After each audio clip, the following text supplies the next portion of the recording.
There's a bunch of concern about curating, a few emails, I should say, about curating, the idea of regular people curating. What do we see?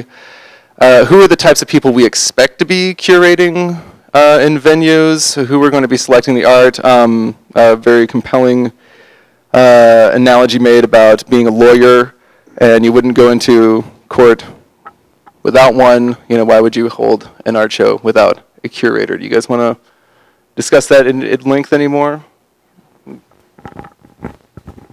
I definitely understand this concern, but I think that there will be spaces. I mean, the UICA is obviously the first example, but there's many other local art institutions, some of whom are not based within those boundaries, but that we've reached out to and that are reaching out to us just even since last week, since we launched, and they really want to get involved. So we're seeing the art institutions that exist in this city, we're seeing them step up and want to be involved in certain ways. Maybe that's sponsoring venues and then curating them.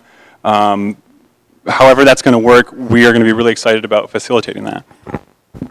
I'd also make the point too that if you run a gallery, you know, in a different city, whatever, if you want to find space and basically bring in a bunch of artists that you represent, like that's absolutely acceptable. So there's a lot of different roles that a lot of different people can play in this. So if you want to volunteer as a curator because you're a professional gallerist or something like that, you can absolutely do that and let us know, and we'll help hook you up with people that will want your services. Can you talk specifically about like the UICA but specifics about the UICA's process they see happening in ArtPrize or the public spaces that the city has offered up? Definitely, and I would just pick up on what they were saying too about, you know, when I look at the schedule of, you know, during the week that spaces will be open from 5 to 8 in the evening, I look at that as an opportunity to do daytime programming, and we're very open to that. And so if there are people in this room, and I know I'm already thinking and working with our educational staff about what can we do during the day with school groups and the public to get them through, to meet artists, to have a conversation so that when they're placing their vote, they're more informed, and throughout that, everybody wins, because then that, again, becomes a point of entry into other experiences in the future. So there's a whole layer of education that will happen outside of and on top of ArtPrize, and it's really up to me leading an institution and other institutions, school groups, anyone with an idea to make that available. At UICA, we are basically going to jury our spaces like we do everything else. We are going to have more spaces. We're creating 15 opportunities, including all of the windows on the front of the building. And then I think we'll also be involved with jurying the federal building, because we really do want there to be an infrastructure of high-quality shows and high-quality spaces. And I think we're going to be inviting curators and people from all over the world to take part in that, to help venues to make those decisions. This is going to be huge, and I've been saying it from the beginning. We're going to see thousands and thousands of proposals from all over the world.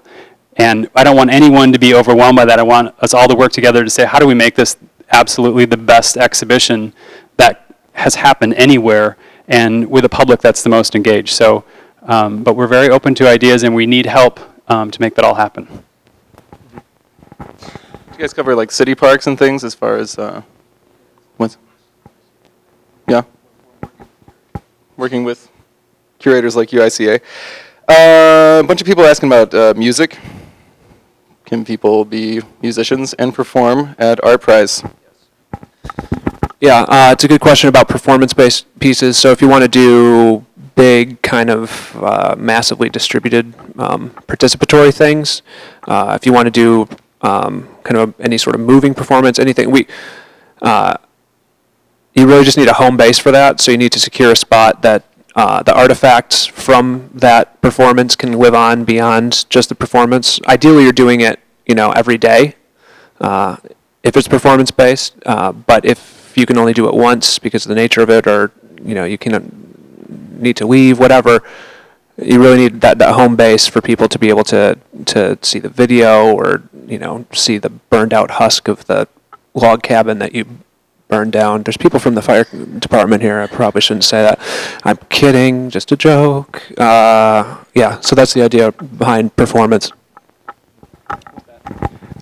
Again, I really encourage you to think about creative partnerships, because a performance artist could have their own space and do their own thing and feel the need to have to do that over and over again, or they could partner with other visual artists to create moments that happen throughout the 2-week period that really excite the public and encourage them to vote for that particular work and share the prize. So.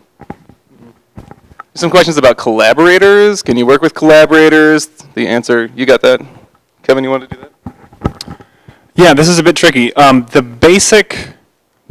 bottom line on this is, as an artist, you can only be attached to a single work. So if you decide to work with collaborators on a single work, we have a method set up for signing up in that way. But you cannot then go and enter your own piece, or you cannot then go and be a collaborator in another work. The idea being that if we didn't do that, you could spread yourself very thin. You could basically give yourself 20 chances to win, which really puts you at an unfair advantage compared to other artists. So we're really encouraging collaborative work. We've built that into the site. There's ways for collaborative groups to register with kind of like a head contact person, and then other names and contact info listed on that registration. We want to encourage that, but we also want to make sure that people aren't gaming the system. What about entry fees? Does every collaborator have to pay $50? I think it's a single. It's just for the work, yeah. So if there's 10 people working on a single work, there's one artist entry fee for that. I think you might have covered this in your presentation, but who gets commission if work is sold? Who's responsible for insurance? Who's responsible for security? Will ArtPrize have a giant security force? The answer is that it's really for you and your venue to figure out. So there's a wide variety of places all around the city, ranging from UICA and more professional sort of venues that have things set up for security and insurance and stuff. We have kind of a template agreement on the site that gives some ideas about how you can structure that agreement. But again, it's about figuring out what is the best thing for you as an individual landlord, but also as an individual artist, and coming to those sort of arrangements. Who's in charge of the 6th Street Park? Anyone? Dave? Rick? Actually, a lot of the parks, it has our contact info on it. We're working with outside organizations like the old federal building that the UICA is going to curate. We're working with outside organizations to help curate those city parks. So, like I said before, just check back in a couple weeks. Yeah, details will be coming. So, and make sure you sign up for the updates, because things like that will kind of update through the system as well. So, is that the same for the hills and the mounds of Anaba 1 Park?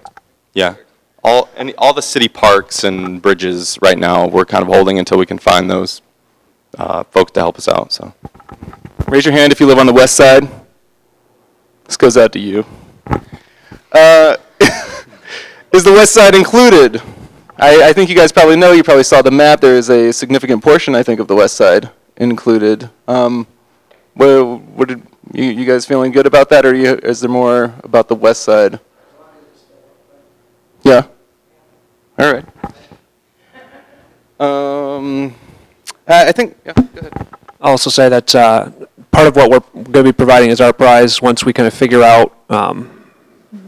Just let me back up a second. Part of the reason that we have want you to be into your hosting agreements kind of in the middle of August, so we know where everybody is, so we can plan things like kind of a shuttle route. We're going to figure out a way to do a kind of shuttle loop to hit the main concentrations of venues. So just another incentive to work with your neighbors and figure out how to make good kind of collaborative districts. Yeah, so several people who are outside of the boundaries are interested in venues, wondering why the boundaries aren't more open to other parts of the city, East Hills,